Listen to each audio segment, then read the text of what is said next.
ओम शांति।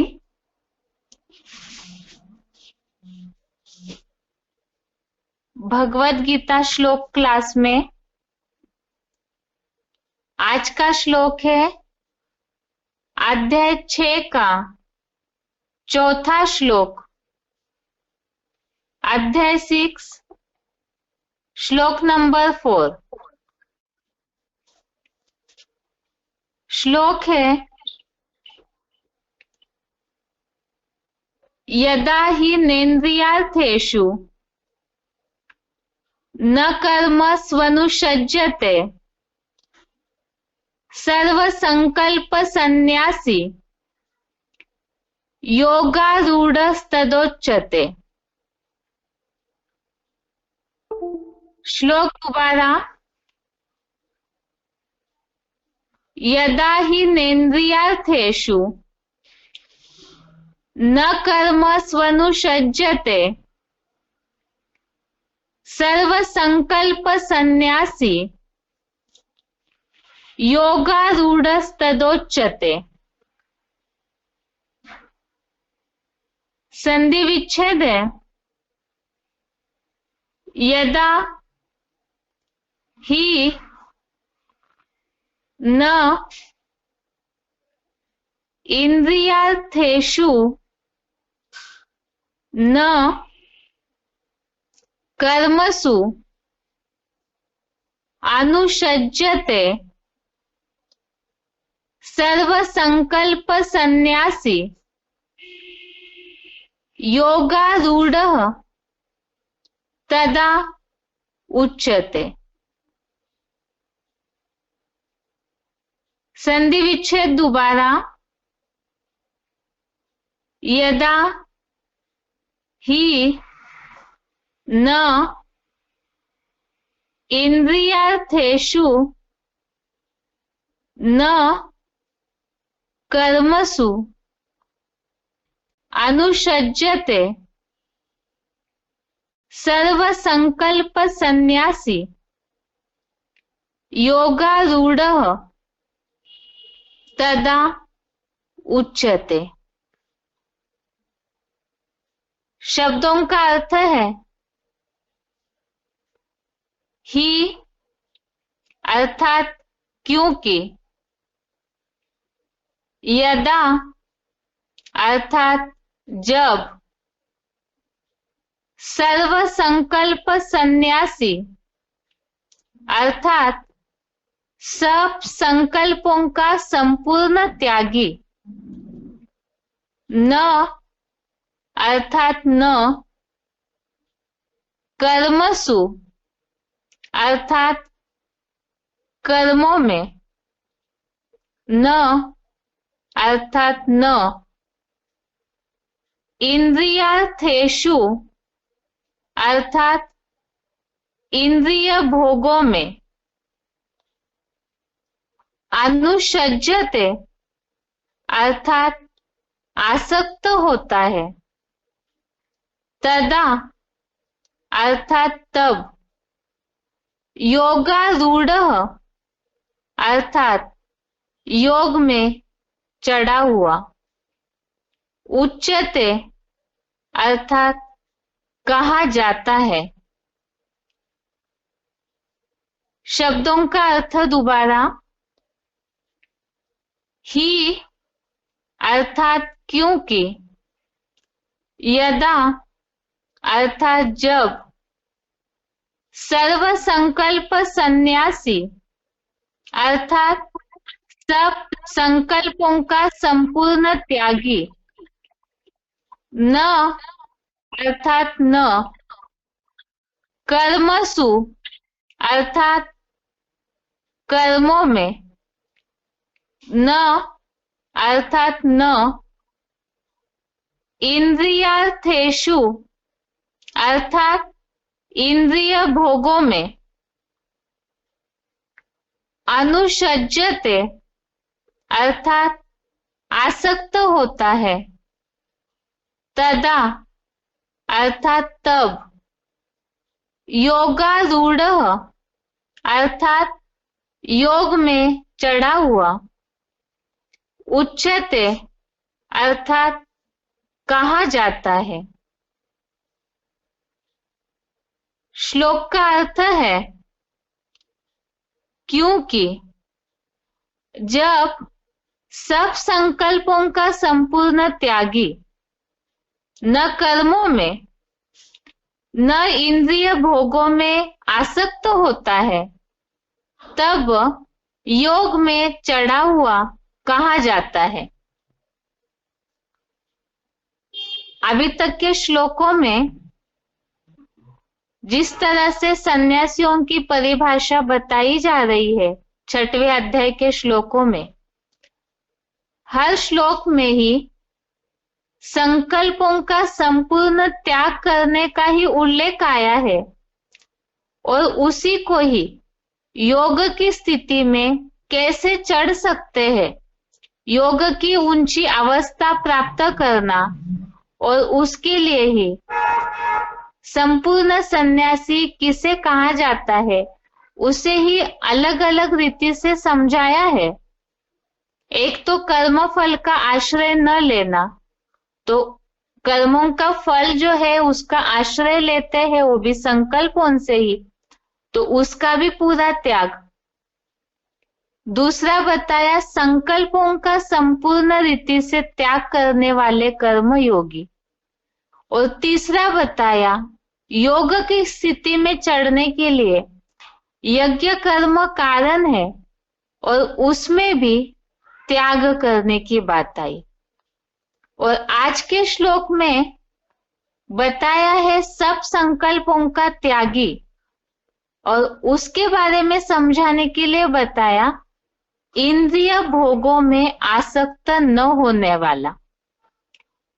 जब संकल्पों का संपूर्ण त्याग तो करना ही है, उसी से ही संपूर्ण सन्यासीपन की अवस्था और योग की जो संपूर्ण सिद्धि है, योगों की ऊंची स्थिति में टिकने की अवस्था प्राप्त होगी।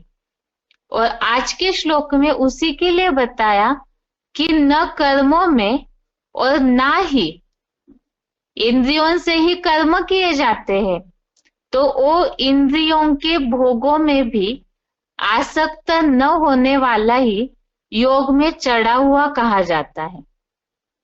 श्लोक का क्लैरिफिकेशन सहित अर्थ भी देखते हैं। क्लैरिफिकेशन वाला अर्थ है क्योंकि जब काम विकार के संकल्प सहित सब संकल्पों का संपूर्ण त्यागी आत्म बिंदु स्मृति से न लोलुप इंद्रियों के कर्मों में और न इंद्रिय के स्पर्श, रूप, रस आदि विविध भोगों में आसक्त होता है, तब योग की सर्वोच्च अव्यक्त स्थिति में चढ़ा हुआ कहा जाता है। यहाँ एक तो बात बताई सब संकल्पों का संपूर्ण त्यागी, और उसमें विशेषकर बात बताई है काम विकार के संकल्प सहित सारे ही संकल्पों का त्यागी, और इंद्रियों के कोई भी भोगों में आसक्त न होना, उसके बारे में बताया। जैसे रूप, रस, गंध, जो 5 ज्ञानेंद्रिया है, और उन 5 ज्ञानेंद्रियों के जो विषय है, जैसे आंखों से, आंख जो इंद्रिया है, उससे रूप देखने के लिए, अच्छी चीजें देखने के लिए वो इंद्रिय लालायित रहती है। यहाँ जो उल्लेख आया न लोलुप इंद्रियों के कर्मों में, अर्थात ये जो इंद्रिया है हमेशा अपना भोग भोगने के लिए ही, क्योंकि कलयुग अंत में मनुष्य पूरे देह भान में आसक्त हो जाते हैं, तो ऐसे समय ये इंद्रिया अपने भोग भोगने के लिए लालायित रहती है, लालची रहती है। तो उसी के लिए बताया, जैसे आंखों से रूप देखते हैं, त्वचा से स्पर्श ज्ञान, और रस आदि जो मुख स्वाद इंद्रिया है, कान से सुनने का जो रस लेते हैं, तो इस तरह से ये जो भी ज्ञानेंद्रिया है, इनसे अपना जो विषय भोग भोगती है इंद्रिया, उसमें आसक्त हो जाते हैं पुरुषार्थी जीवन में। या सर्वसाधारण मनुष्य तो आसक्त है ही, क्योंकि वो देहभान की दुनिया में ही जीवन जीते हैं। लेकिन जो योगी है, उनको अगर योग की ऊंची अवस्था को प्राप्त करना है, तो मूल बात बताई कि इन इंद्रियों के भोगों में आसक्त नहीं होना है। और दूसरा बताया काम विकार के संकल्प से रहित होना है। और इसी के लिए ही रेफरेंस श्लोक देखते हैं। वैसे अभी तक हमने जो भी अध्याय पढ़े हैं 5, उन सब में ही योग की स्थिति प्राप्त करने के लिए कहीं पंडित, कहीं ज्ञानी आत्माएं, इस तरह से अलग अलग शब्द का उल्लेख करके योग की अवस्था प्राप्त करने के बारे में ही अलग अलग रीति से ही हर अध्याय में ही समझाया है। और रेफरेंस श्लोक हम इसी हिसाब से समझते हैं हर श्लोक के साथ, क्योंकि गीता के अध्यायों में एक ही बात को अलग अलग प्रसंग में अलग अलग रीति से समझाया है। जैसे आज के श्लोक में इंद्रिय भोगों की बात आई, इंद्रिय भोगों में आसक्त न होने वाले ही योग की स्थिति में चढ़ सकते हैं। इसके लिए दूसरे अध्याय का 44 नंबर श्लोक, अध्याय 2 का श्लोक नंबर 44, इसमें बात आई है भोग ऐश्वर्य में आसक्त जनों की निश्चयात्मक बुद्धि समाधि में स्थित नहीं होती है। अर्थात ये जो दैहिक भोग है और दैहिक ऐश्वर्य है, अर्थात देहभान वाली जो इंद्रियों के भोग है, इसमें जो आसक्त अटैच होते हैं, वो समाधि में अर्थात योग की स्थिति में स्थिर नहीं हो पाते हैं। इसी तरह से और भी रेफरेंस श्लोक है इससे समझने के लिए। दूसरे अध्याय का 58 नंबर श्लोक, अध्याय 2 का श्लोक नंबर 58 में बुद्धि स्थिर होने के लिए विशेषकर बताया कछुए का उदाहरण। जैसे कछुआ इंद्रियों को, जैसे कछुआ अपने इंद्रियों को समेटता है, इसी तरह से जो योगी है वो इंद्रियों को इंद्रियों के रूप, रस, गंध आदि विषय भोगों से सब ओर से खींच लेता है। आज के श्लोक में भी इसी बात का उल्लेख आया। योग की ऊंची स्थिति में चढ़ने के लिए, उस स्थिति में स्थिर होने के लिए इंद्रियों के जो विषय भोग है उसमें आसक्त न होना।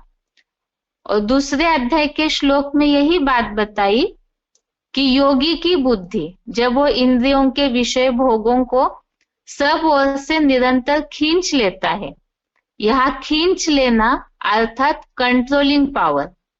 योगी के लिए जो शब्द उपयोग किया है गीता में, संयमी, अपने को नियमित करने वाला, कंट्रोल में रखने वाला, तो उनकी बुद्धि ही आत्मस्थिर हो जाती है। दूसरे अध्याय का 59 नंबर श्लोक, अध्याय 2 का श्लोक नंबर 59, इसमें बताया कि अब ये इंद्रियों के जो भोग है इससे अनासक्त कैसे होंगे, अर्थात इसमें बुद्धि न जाए, बार बार बुद्धि का खिंचाव वहां न हो, ये कैसे संभव है। उसका उत्तर ही दूसरे अध्याय के 59 नंबर श्लोक में दिया है।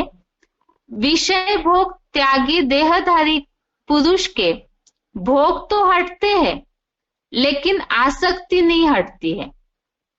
अर्थात जैसे दुनिया में कई ऐसे सन्यासी है जो कि उन इंद्रियों से जो भी भोग लेना है, खाना पीना त्यागा, जंगल में जाके रह गए, लेकिन मानसिक आसक्ति मन में वो संकल्प चलते रहते हैं जबकि गीता में संकल्पों से त्याग की बात बताई तो जो राजयोगी है उनके लिए बताया उनकी आसक्ति कलातीत अतीन्द्रिय सुख के परमार्थ को देखकर पूरी हट जाती है। अर्थात योग की अवस्था की जितनी अच्छी प्रैक्टिस करते जाएंगे एकाग्रता की, तो वो जो अनुभूति है शांति की, उस अनुभूति के बाद ये जो आसक्ति है विषय भोग या इंद्रियों के जो भोग भोगने की, वो अपने आप ही मानसिक आसक्ति भी ऐसे योगियों की हट जाती है। और दूसरे अध्याय का 68 नंबर श्लोक, अध्याय 2 का श्लोक नंबर 68, इसमें बताया है कि जिसकी इंद्रिया इंद्रिय भोगों से सब प्रकार से रोक ली गई है उनकी बुद्धि भली भांति स्थिर रहती है। जो आज के श्लोक में भी बताया, जब इस तरह से आसक्त नहीं होते हैं इंद्रिय भोगों में या लोलुप इंद्रियों के कर्मों में, तो योग की ऊंची स्थिति में चढ़ा हुआ कहा जाता है। आगे और रेफरेंस श्लोक है। आज के श्लोक में बात आई है काम विकार के संकल्प से रहित होने की। जो चौथे अध्याय में 19 नंबर श्लोक, अध्याय 4 का श्लोक नंबर 19 में इसका उल्लेख आया, जिसके सब कार्य काम विकार के संकल्प से रहित है, तो वो ही बुद्धिमान लोग ज्ञानाग्नि से कर्म जलाने वाला पंडित कहते हैं। तो जो पंडित है, ज्ञानी है, योगी है, ऐसे काम विकार के संकल्प से रहित उनके सब काम होंगे। और तीसरे अध्याय का 25वां श्लोक, अध्याय 3 का श्लोक नंबर 25, इसमें बताया है अज्ञानी लोग कर्मों में आसक्त होते और जो ज्ञानी है, पंडित है, जो योगी है, वो अनासक्त होकर कर्म करते हैं। अनासक्त हो, संसार संगठन की इच्छा से कर्म करे। और इसी तरह से योगी इंद्रिय भोगों से अनासक्त होने वाले जो है, वो किस तरह से अनासक्त होके स्थिर होते हैं, उसके बारे में 5वें अध्याय का 8वां और 9वां श्लोक, अध्याय 5 का श्लोक नंबर 8 और 9, इसमें बताया है कि जो शिव बाबा से याद मग्न है, वो 23 तत्वों का जानकार होने पर भी इंद्रियों के भोगों में लगी हुई है, तो उन इंद्रियों के जो भी कर्म होते हैं उसमें वो आसक्त नहीं होता है, क्योंकि अनिवार्य कर्म तो शरीर को करने ही है। लेकिन ये जो योगी है आत्म ज्योति में स्थिर होकर अकर्ता हो जाते हैं। जैसे अभी तक के श्लोकों में हमने सिलेक्टेड पॉइंट्स, कुछ VCD सुने, जिसमें यही बात बताई, सब संकल्पों का त्यागी अर्थात ही मैं आत्मा ज्योति बिंदु हूं और एक शिव बाबा से बुद्धि का योग लगा हुआ। जैसे कल के श्लोक में हमने समझा, मन मना भव और मध्यजी भव, इस एक ही स्थिति में जो टिक जाते हैं, तो वही बात 5वें अध्याय के 8वें और 9वें श्लोक में भी बताई। और आज के श्लोक का भी सार यही है, आत्मिक स्थिति में और एक शिव बाबा दूसरा न कोई, इस स्थिति में मन मना भव की स्थिति में जो स्थिर हो जाते हैं, वो स्थिर कब होंगे? जब इंद्रिय भोगों से अनासक्त होंगे। और इंद्रिय भोगों को जो कंट्रोल कर लेते हैं, तो वही योग की सर्वोच्च अव्यक्त स्थिति में चढ़ा हुआ कहा जाता है। और उसका एक मुख्य पुरुषार्थ सब संकल्पों का संपूर्ण रीति से त्यागी। ये आज के श्लोक का अर्थ है। रेफरेंस श्लोक सहित उच्चारण सुनते हैं, उसके बाद पॉइंट्स। यदा हिनेन्द्रियार्थेषु न कर्म स्वनुषज्यते सर्वसंकल्पसन्न्यासी योगारूढस्तदोच्यते। क्योंकि जब काम विकार के संकल्प सहित सब संकल्पों का संपूर्ण त्यागी आत्म बिंदु स्मृति से न लोलुप इंद्रियों के कर्मों में और न इंद्रिय के स्पर्श रूप रसादी विविध भोगों में आसक्त होता है, तब योग की सर्वोच्च अव्यक्त स्थिति में चढ़ा हुआ कहा जाता है। यदा हिनेन्द्रियार्थेषु न कर्म स्वनुषज्यते सर्वसंकल्पसन्न्यासी योगारूढस्तदोच्यते। क्योंकि जब काम विकार के संकल्प सहित सब संकल्पों का संपूर्ण त्यागी आत्म बिंदु स्मृति से न लोलुप इंद्रियों के कर्मों में और न इंद्रिय के स्पर्श रूप रसादी विविध भोगों में आसक्त होता है, तब योग की सर्वोच्च अव्यक्त स्थिति में चढ़ा हुआ कहा जाता है। आगे है VCD number 2466, VCD number 2466, 39 minute के बाद से लिया हुआ पॉइंट है। योगी अर्थात इंद्रिय भोगों में संकल्प से भी अनासक्त हो। से सुप्रीम एबोर्ड से इस संसार में जैसे बुद्ध, क्राइस्ट है, गुरु नानक, तो उनकी चेहरे से क्या झलकता है? निराकारी रूह दिखाई देती है या देवान दिखाई देता है? क्या दिखाई देता है? निराकारी रूह दिखाई देती है। रूह माने आत्मा। कोई भी धर्म पिता को देख लो, है, चेहरे को ध्यान से देखो, गुरु नानक को देखो, बुद्ध को देखो, क्राइस्ट को देखो, एकदम चढ़ी हुई आंखों वाला। वो तो धर्म पिता हैं, लेकिन उन पिताओं का भी पिता, बाप का भी बाप, जिसे बाबा कहा जाता है, ग्रैंड फादर भी कहा जाता है? वो ग्रैंड फादर तो कितनी निराकारी स्टेज वाला। तो जब निराकारी स्टेज बन जाती है, आत्मिक स्टेज बन जाती है, आत्मा निराकार है ना, ज्योति बिंदु है, इतना सूक्ष्म ज्योति बिंदु कि उसकी लंबाई चौड़ाई माप तो है ही नहीं। तो वो निराकार बनी हुई आत्मा स्थिर बुद्धि हो जाती है, निराकारी स्टेज में आत्मिक स्मृति में टिक जाती है। देह और देह के 5 तत्व और उस देह में जो इंद्रियां हैं, उन इंद्रियों का सुख का आकर्षण एकाग्र स्थिति में योगी को होता ही नहीं। उसमें एकाग्रता के कारण वशीकरण की शक्ति आ जाती है। क्या वो चाहे तो दुनिया में किसी को भी वशीभूत कर सकता है, लेकिन उसको कोई वशीभूत नहीं कर सकता। लेकिन है तो योगी नंबर 1। एक जैसी एकाग्रता सबके अंदर नहीं हो सकती। तो बात तो सच्ची ये है कि मनुष्य मनुष्य की सदगति नहीं कर सकता, क्योंकि मनुष्य भगवान होता ही नहीं, उसमें मन चंचल होता है?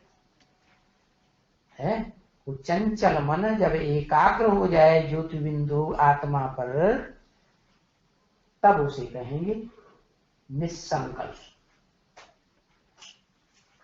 कोई संकल्पना आए सिवाय एक ज्योति बिंदु आत्मा की। इसलिए गीता में लिखा है, नहीं संन्यस्त संकल्पो योगी भवति कश्चन। क्या? जिसने संकल्पों का त्याग नहीं किया है, वो योगी कैसे हो सकता है?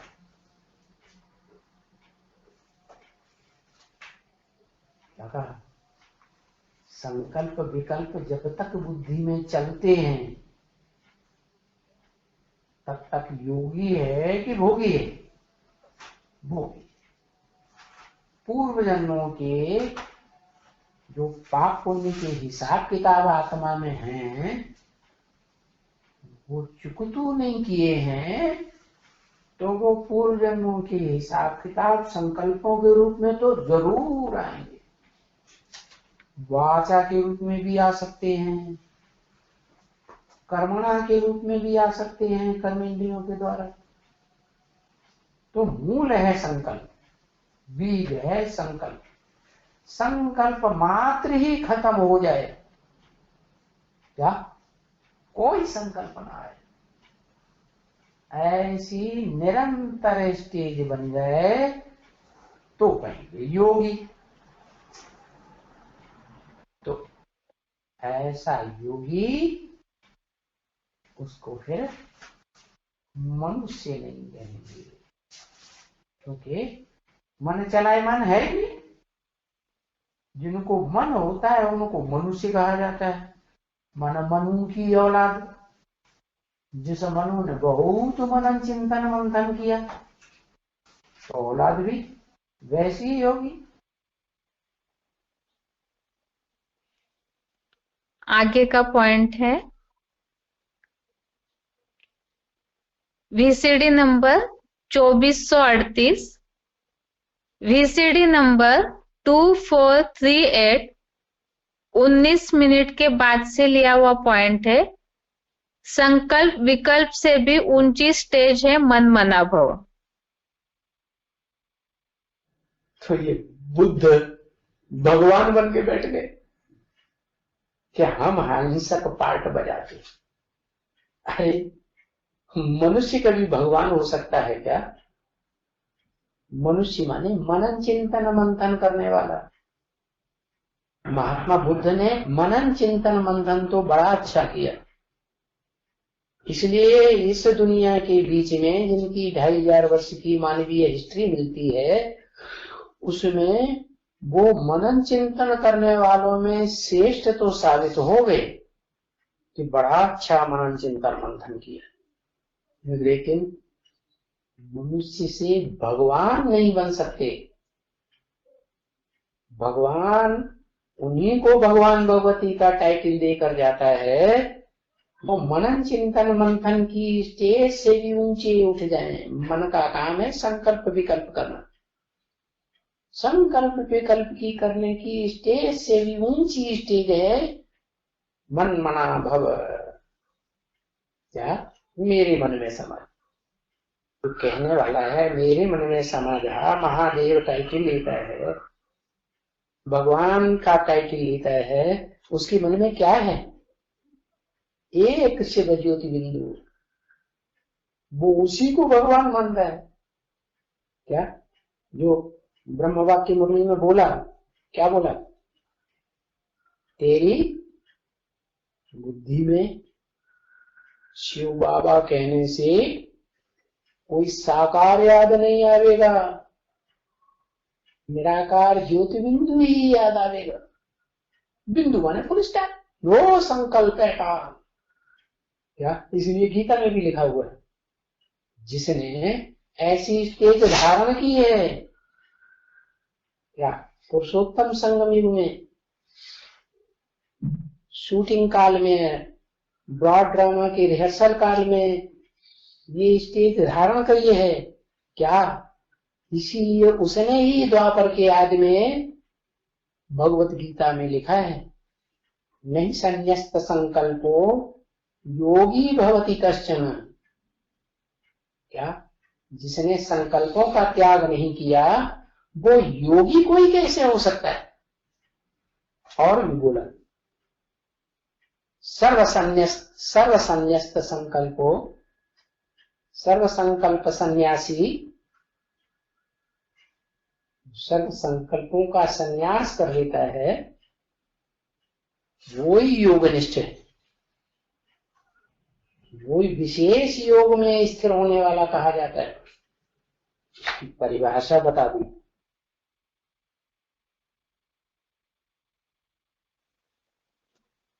अभी तक के दोनों पॉइंट में जो बात आई है, जैसे श्लोक में बात आई है इंद्रियों के जो भोग है उसमें योगी अनासक्त नहीं होते, ऐसे ही मुरलियों में भी जो उल्लेख आता है कि अगर अच्छे योगी बनेंगे, संकल्पों का जिन्होंने पूरी तरह त्याग किया है, तो इंद्रियां उनकी शांत हो जाती है, ना ही उनकी आंखें कहीं डूबेगी। आगे का पॉइंट है VCD number 2767, VCD number 2767, 49 minute के बाद से लिया हुआ पॉइंट है। योगारूढ़ होने के लिए चढ़ने की शुरुआत इंद्रियों के कंट्रोलिंग से।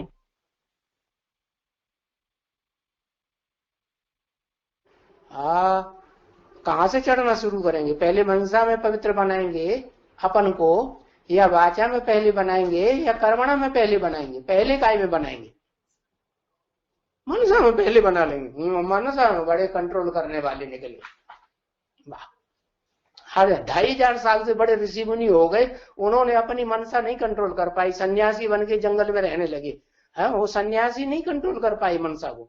क्या गीता में लिख दिया भले, क्या नहीं संन्यास्त संकल्पो योगी भवति कश्चन। योगी नहीं होगा तो सन्यासी भी नहीं हुआ। संकल्पों को त्याग नहीं किया, निसंकल्पी स्टेज नहीं बनाई, तो फिर सन्यासी किस बात के? हाँ, तो मनसा में पहले पवित्र बन जाएंगे। अरे शुरुआत कहां से करेंगे? कर्मणा से शुरुआत करें। कर्मणा माने क्या? अरे कर्मणा, कर्मेंद्रियों से पहले शुरुआत करेंगे। ज्ञानेंद्रिय शुरुआत कर दें तो नहीं चलेगा। शुरुआत कहां से करेंगे? पहले कर्मेंद्रियों से शुरुआत करेंगे पवित्र रहना, पहले ज्ञानेंद्रियों से शुरुआत करेंगे, कि पहले वाचा से करेंगे कि मनसा से करेंगे? शुरुआत कहां से करेंगे?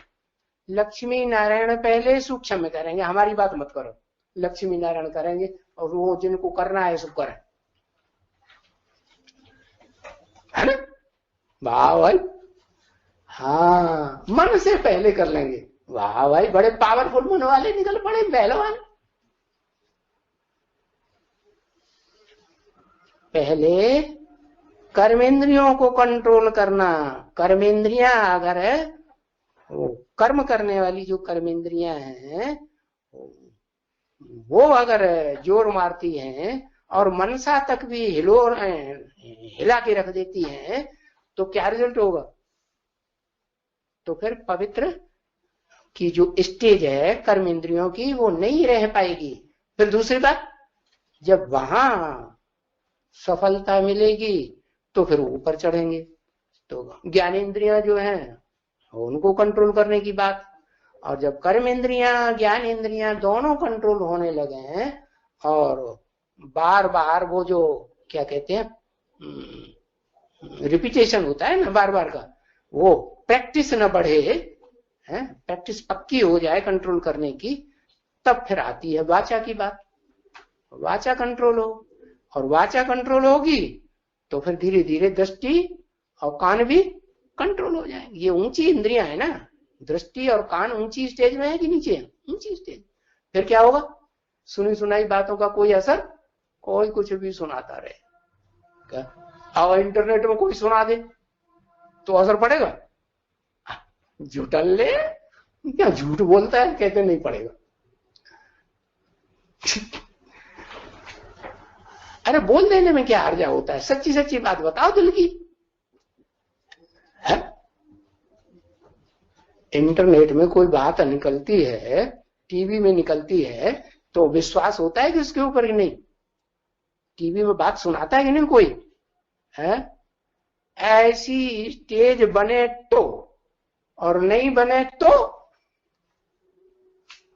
और कब बने सो पता नहीं।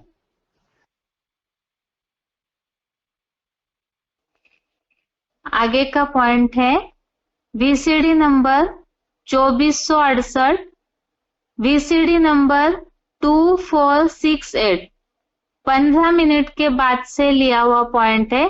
सर्व संकल्पों का सन्यासी बनने का अर्थ।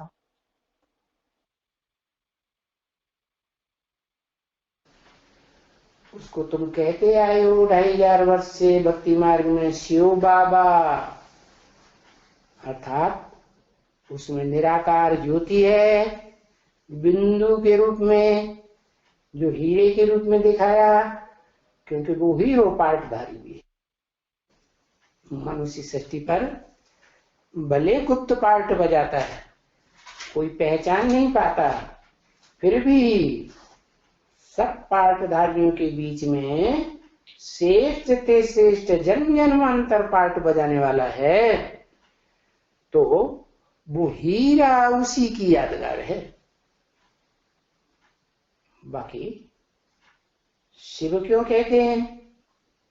इसलिए कहते हैं कि मेरा तो विरुद्ध है, मैं जब इस सृष्टि पर आऊंगा तो तुम आत्मा रूपी बच्चों को नंबरवार आप समान बना के जाऊंगा। तो जो अव्वल नंबर में मेरे समान निराकारी स्टेज वाला बनता है, निराकारी का मतलब है नो संकल्प एट ऑल, सिवाय शिव ज्योति बिंदु की याद के। इसलिए गीता में भी कहा है, नहीं असन्यस्त संकल्पो योगी भवति कश्चन। ये कैसे हो सकता है कि जिसने अपने समस्त संकल्पों को त्याग नहीं किया है, उसे योगी नहीं कहा जा सकता? क्या अपने सारे संकल्प जो जन्म जन्मांतर एक के संकल्प न मिले दूसरे से, वो सारे संकल्पों को एक श्रेष्ठ के श्रेष्ठ हीरो पार्टधारी के संकल्प में तिरोहित कर देना। जैसे समंदर से एक चुल्लू पानी लिया जाए और उसे उसी में मिला दिया जाए, तो वो क्या कहा जाएगा? सागर हो गया ना। तो बाबा की मत पर चलने से तुम्हारे पाप भस्म हो जाएंगे। आगे है VCD number 2505, VCD number 2505 20 minute के बाद से लिया हुआ पॉइंट है। संकल्पों का संपूर्ण त्यागी। तो जिसमें प्रवेश करते हैं उस साकार स्वरूप की बात बताई, वो है अव्वल नंबर मन, अर्थात मनन चिंतन मंथन करने में संकल्प शक्ति में अव्वल नंबर है। उसकी संकल्प शक्ति से नई दुनिया तैयार होती है और पुरानी दुनिया का विनाश भी होता है। तो ये हुआ मनमना भव, अर्थात जिसमें प्रवेश करते हैं उसको पहले आप समान बनाते हैं। आप समान बनाना माना, जैसे शिव बाप सुप्रीम सोल में मन नहीं है, मनन चिंतन मंथन नहीं है, तो मनन चिंतन मंथन की शक्ति से भी परे चला जाए। इसलिए तो गीता में लिखा है, नहीं असन्यस्त संकल्पो योगी भवति कश्चन। जिसने सभी संकल्पों का त्याग नहीं किया है, वो योगी कैसे हो सकता है? क्या मन तो चल रहा है, मन का काम तो हो रहा है, और वो मन तो प्रधान इंद्रिय है, उसको कोई वश में नहीं किया, कंट्रोल नहीं किया, एकाग्र नहीं किया, तो वो तो दौड़ता रहेगा, फिर गड्ढे में ले जाएगा। इसलिए बताया, क्या योगी किसे कहेंगे? जिसके संकल्पों का अंत हो जाए। वो कब होगा? जो भी मनुष्य मात्र हैं, जन्म मरण के चक्र में आने वाले हैं, जन्म जन्मांतर जन्म लेते लेते पार्ट बजाया है, तो अनेक जन्मों की पार्टधारी आत्माएं हैं। उनको अपने पार्ट का पता लग जाएगा कि मेरा अमुक अमुक जन्म में ये पार्ट है, तो मनन चिंतन मंथन चलना बंद हो जाएगा। जब वो पूरा पता लग गया कि मुझ आत्मा का क्या पार्ट है जन्म जन्मांतर, तो पार्ट कंप्लीट हो गया, रिकॉर्ड कंप्लीट हो गया आत्मा रूपी। पाप कर्म विनाश हो गए। अभी ऐसा कोई भी बच्चे, कोई भी शास्त्र में लिखा हुआ नहीं है, क्या न बाइबल में, न कुरान में, न धम्मपद में, क्या या कोई महाभारत रामायण आदि शास्त्र में नहीं लिखा हुआ है मनमना भव।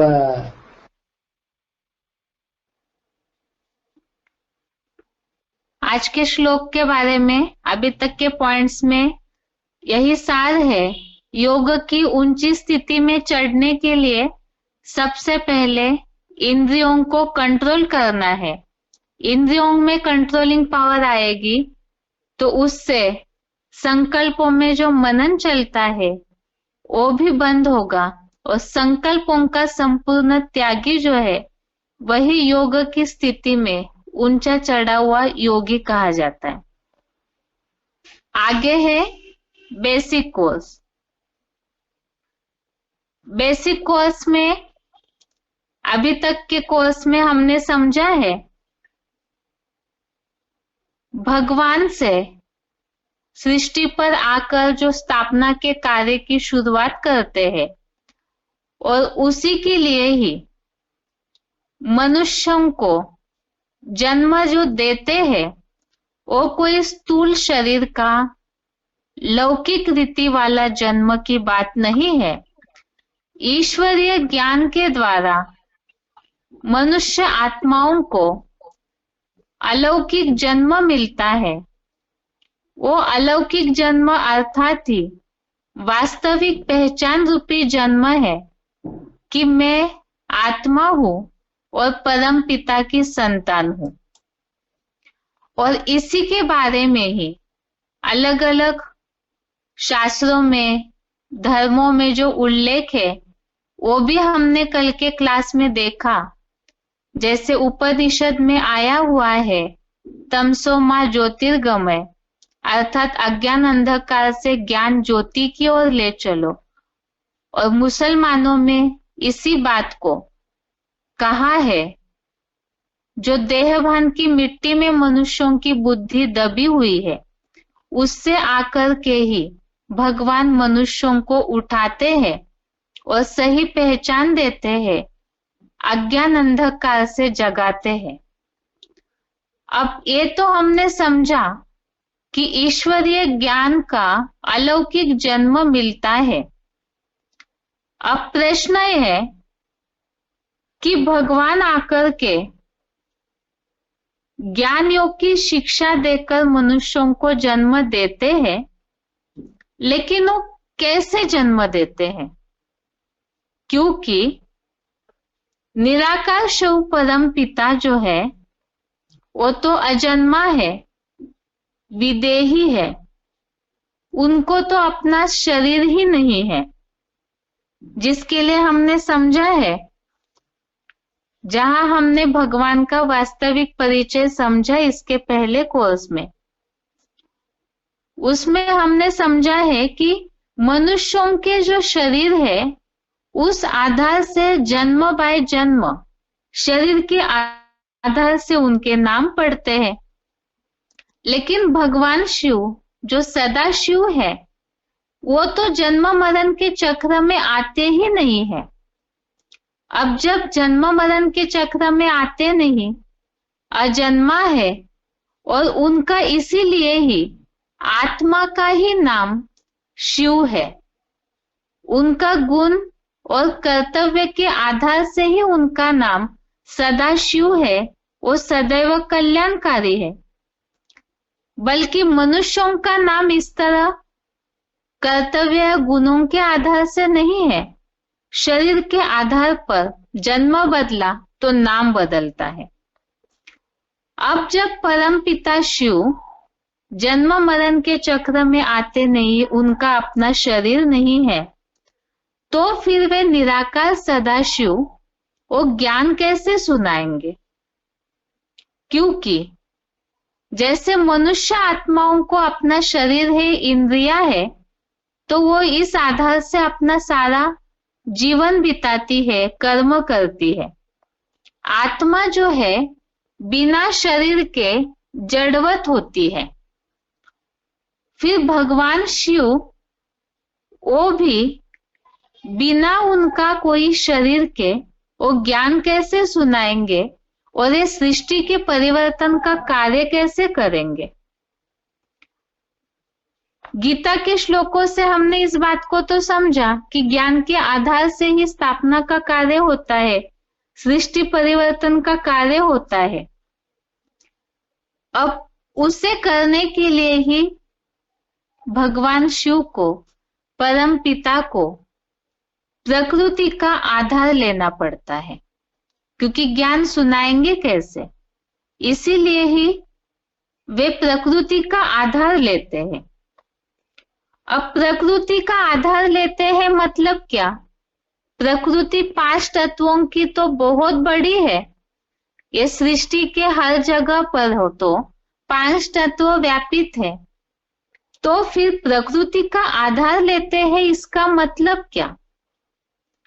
प्रकृति का सबसे अच्छा उदाहरण है मनुष्य शरीर।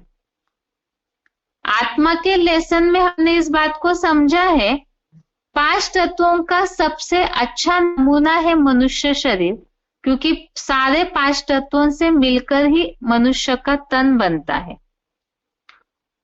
और ऐसे प्रकृति का भगवान आधार लेते हैं, अर्थात ही मनुष्य तन का आधार लेते हैं। अब भगवान मनुष्य तन का आधार लेकर ज्ञान सुनाने का, सृष्टि परिवर्तन का कार्य करते हैं। लेकिन जैसे शास्त्रों में इसके बारे में ऐसे कहा जाता है कि भगवान ने दुनिया को, संसार को सुधारने के लिए आकाशवाणी की। कई सोचते हैं कि भगवान ने प्रेरणा दी। बहुत अनेक प्रकार के मत मतांतर भगवान के कार्य को लेकर फैले हुए हैं। अब निराकार भगवान वो प्रेरणा से तो पढ़ाई नहीं पढ़ा सकते हैं। मनुष्य उस प्रेरणा को कैच कैसे करेंगे, क्योंकि वो सब देहभान में लिप्त है।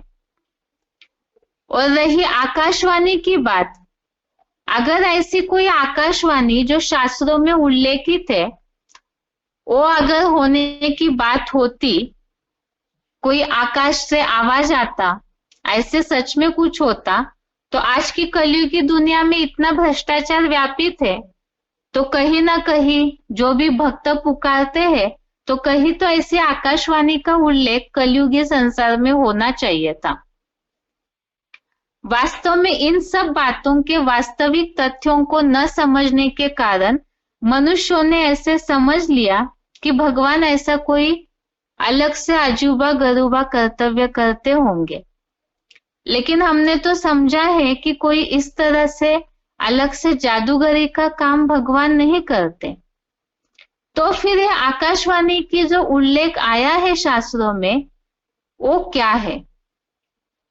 आकाश ये भी 5 तत्वों में से एक तत्व है।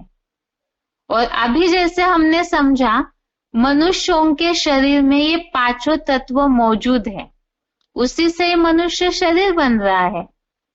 और इसमें ही जैसे आकाश तत्व अर्थात खाली स्पेस, इसी तरह मनुष्यों के शरीर में मुख जो है उसमें भी खाली स्पेस है, तत्व है, उससे ही आवाज निकलता है। तो जो मुख से बोली हुई बात है वही वास्तव में आकाशवाणी है। ऐसे कोई ऊपर जो आसमान है उसमें से आवाज निकलने की बात नहीं। तो यहाँ ऐसे मनुष्य तन का आधार लेकर के भगवान ज्ञान सुनाते हैं। वो कैसे, इसके बारे में ही भगवत गीता में उल्लेख आया है। 4 अध्याय का 6वां श्लोक, अध्याय 6 का श्लोक, अध्याय 4 का श्लोक नंबर 6, 4 अध्याय के 6 नंबर श्लोक में उल्लेख है कि भगवान अजन्मा होते हुए प्रकृति को अधीन करके आत्मशक्ति से जन्म लेते हैं। जो श्लोक में उल्लेख है, प्रकृतिम स्वामधिष्ठाय संभवाम्यात्म मायया, अर्थात ये श्लोक इस तरह से है, अजोपि सन्वयात्मा भूतानामीश्वरोपि सन प्रकृतिम स्वामधिष्ठाय संभवाम्यात्म मायया। तो यहाँ अजह अर्थात भगवान अजन्मा है, और प्रकृतिम स्वामधिष्ठाय जिस शब्द पे हाईलाइट किया है, अर्थात प्रकृति को अधीन करके वो अपनी आत्मशक्ति से जन्म लेते हैं। अब वो कैसे लेते हैं, इसके लिए ही 5 तत्व तो बहुत बड़े हैं, जो बताया कि पूरी सृष्टि में ही 5 तत्व व्यापित है। तो इन सारे ही तत्वों को कंट्रोल करने की बात वो नहीं, बल्कि जो मनुष्य शरीर 5 तत्वों का अच्छा उदाहरण है, उसे कंट्रोल करके आत्मशक्ति से मनुष्य शरीर के द्वारा प्रत्यक्षता रूपी जन्म लेते हैं। इसी के बारे में ही ऐसे साधारण तन का मनुष्य का आधार लेते हैं भगवान। लोग ऐसे समझते हैं भगवान का कार्य जब होता है तो वो कोई जादू करते होंगे, ऐसा कोई चमक धमक वाला असाधारण रूप धारण करते होंगे। लेकिन अगर भगवान इस तरह का कोई रूप अनोखा धारण करे, तब तो सभी उनके कार्य को पहचान लेंगे। और इस कलयुगी दुखी दुनिया में तो सब चाहते हैं भगवान के दर्शन हो। और ऐसा अगर भगवान रूप धारण करते तो सभी भागते भगवान के पीछे। तो फिर बुरे कर्म वाले, अच्छे कर्म वाले सभी ही पहचान लेते। लेकिन यहाँ भगवान वास्तव में इसीलिए ही साधारण तन का आधार लेते हैं और ऐसा गुप्त असाधारण कार्य करते हैं। अब भगवान साधारण तन का आधार लेते हैं, इसका उल्लेख ही भगवत गीता के 9वें अध्याय के 11वें श्लोक में है। अध्याय 9 का श्लोक नंबर 11 श्लोक है, औजानन्ति मां मूढ़ा मानुषीम तनुम आश्रितम परम भावम अजानन्तो मम भूत महेश्वरम। तो यह श्लोक में मानुषीम तनुम आश्रितम इस शब्द पे हाईलाइट किया हुआ है, अर्थात मनुष्य तन का आश्रितम आधार लेते हैं, आश्रय लेते हैं। अब मनुष्य तन का आधार लेते हैं, इसमें फिर कई ये सोचेंगे कि जरूर भगवान ने गर्भ से, जैसे सब मनुष्यों का जन्म होता है वैसे जन्म लिया होगा। लेकिन भगवत गीता में जो बोला है वे तो अजन्मा है, अगर्भा है, अर्थात ना ही वे गर्भ से जन्म लेते हैं और अजन्मा है तो जन्म मरण के चक्र में भी नहीं आते। तो फिर मनुष्य तन का आधार लेते हैं तो कैसे लेते हैं? क्योंकि और मनुष्यों की तरह तो उनका जन्म होता नहीं है, फिर तन का आधार लिया वो कैसे? इसी के बारे में भगवत गीता में उल्लेख आया है। परमपिता शिव मनुष्य तन में पर काया प्रवेश करते हैं, जिसके लिए ही गीता का 11वें अध्याय का 54 नंबर श्लोक, अध्याय 11 का श्लोक नंबर 54, इसमें श्लोक है, भक्त्या त्वनन्या शक्य अहमेवा विधोर्जुन ज्ञातुम द्रष्टुम च तत्वेन प्रवेष्टुम च परंतप। इस श्लोक में प्रवेष्टुम इस शब्द पे हाईलाइट किया हुआ है, अर्थात ही मैं प्रवेश करने योग्य हूं। ये तो भगवान अर्जुन को अपना परिचय पूरा देते समय इस वाक्य को बोले हैं। प्रवेष्टुम अर्थात भगवान प्रवेश करने योग्य है, तो वो परकाया प्रवेश करते हैं। अब कैसे करते हैं? इसी के लिए ही भगवान की उस प्रवेशता को ही वास्तव में उनका अलौकिक जन्म या दिव्य जन्म कहा है। जैसे भगवत गीता का 4 अध्याय का 9वां श्लोक, अध्याय 4 श्लोक नंबर 9, इसमें भगवान के इस दिव्य जन्म का उल्लेख आया है। जन्म कर्म च मे दिव्यम एवं यो वेत्ति तत्वतः त्यक्त्वा देहम पुनर्जन्म नैति मामेति सोऽर्जुन। तो इस श्लोक में जन्म कर्म च मे दिव्यम, तो उनका जन्म और उनका कर्म दिव्य है, इस प्रकार उल्लेख आया है। ये तो हमने समझ लिया कि भगवान इस सृष्टि पर जब आते हैं कलयुग अंत में, तो विश्व परिवर्तन के लिए प्रकृति को अधीन करते हैं, अर्थात ही साधारण मनुष्य तन का आश्रय लेते हैं, अर्थात प्रवेश करते हैं। तो अब प्रश्न है कि वो ऐसा कार्य करते हैं जो कि सारे ही कलयुगांत में साधारण मनुष्य है, इनके बीच में ही भगवान ने ऐसे एक साधारण तन को, ऐसे साधारण शरीरधारियों को चुनते हैं, और जिनके द्वारा भगवान अपना नई दुनिया की स्थापना का जो विश्व परिवर्तन का कार्य है वो गुप्त रीति से कर रहे हैं। ये तो हमने सृष्टि चक्र के चित्र में समझा। कलयुगांत के समय अभी पुरुषोत्तम संगम युग का समय चल रहा है, और इसी समय भगवान अपना विश्व परिवर्तन के लिए ज्ञान सुनाकर नई दुनिया की स्थापना का जो गुप्त कर्तव्य कर रहे हैं, इसी के बारे में कहा गया है, गुप्त वेश में सत्युग रचने आए शिव भगवान, अब तो जाग जाग रहे इंसान।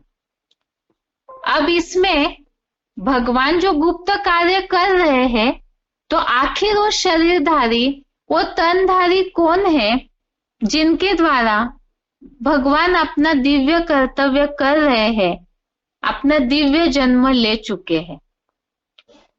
अब वो हमने तो अभी तक समझा कि भगवान 3 कर्तव्य करते हैं, स्थापना, पालना और विनाश का कार्य। अब वो तीनों कर्तव्य 3 मूर्तियों का आधार लेकर के करते हैं, और वो जो कर्तव्य करते हैं उसी आधार से उन तीनों मूर्तियों को, स्थापना, पालना, विनाश, इन 3 कर्तव्यों के आधार से ही भगवान उन मूर्तियों को नाम भी देते हैं।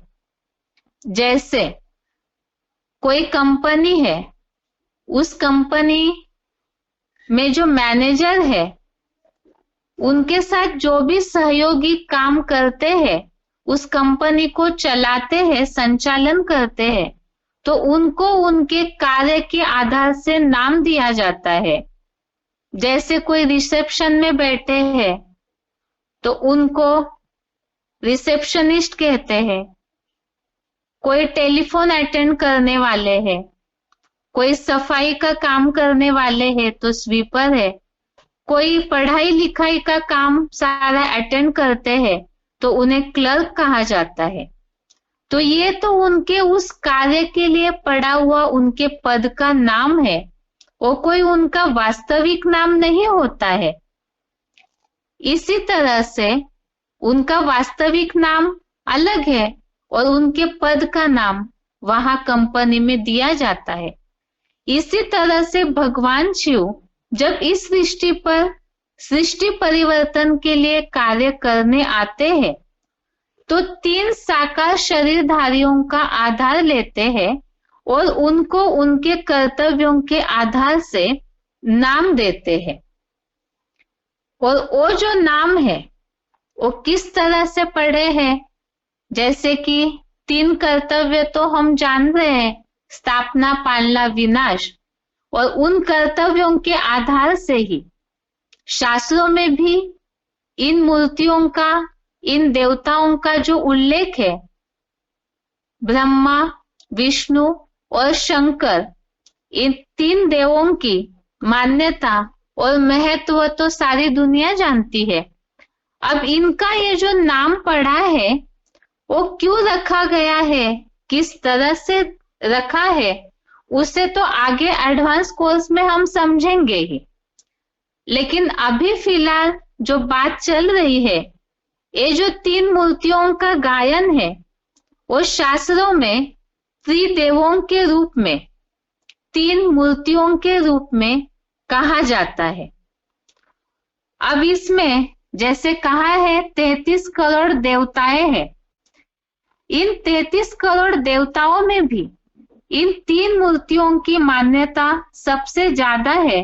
उन्हें भक्ति मार्ग में सबसे श्रेष्ठ माना है और भक्ति मार्ग में जानते भी है सब कि ये 3 मूर्तियों के द्वारा ही सृष्टि का संचालन भी होता है। तो ये त्रिदेव है, इनके जन्म के बारे में, इनके सृष्टि संचालन के बारे में, इनकी उत्पत्ति, इनके माता पिता कौन है, इसके बारे में बहुत ऐसे रहस्य हैं जिन्हें शास्त्रों में अलग अलग कहानियों के बारे में तो बताया है, लेकिन इनकी स्पष्टता किसी के भी पास वास्तविक रूप से नहीं है। अब ये समझना है कि है तो ये देवता है और भगवान शिव तो आकर के साधारण मनुष्य तनों का आधार लेकर अपना स्थापना, पालना, विनाश का कर्तव्य कर रहे हैं। तो आखिर ये देवताएं है क्या वास्तव में, या और कोई इनके जन्म का, इनके कार्य का रहस्य है? वो क्या रहस्य है? क्योंकि देवताओं के बारे में तो हमने समझा कि देवताएं कोई अलग है नहीं। सतयुग से लेके कलयुग अंत तक पहुंचते पहुंचते हम मनुष्य आत्माएं ही देवतापन की स्टेज से नीचे उतरकर साधारण मनुष्य बन जाते हैं। तो फिर ये ब्रह्मा, विष्णु, शंकर का जो गायन है वो आखिर देवताएं है या क्या है? इन सब बातों को अगले क्लास में समझते हैं। आज के लिए गीता क्लास यहाँ तक ही। ओम शांति।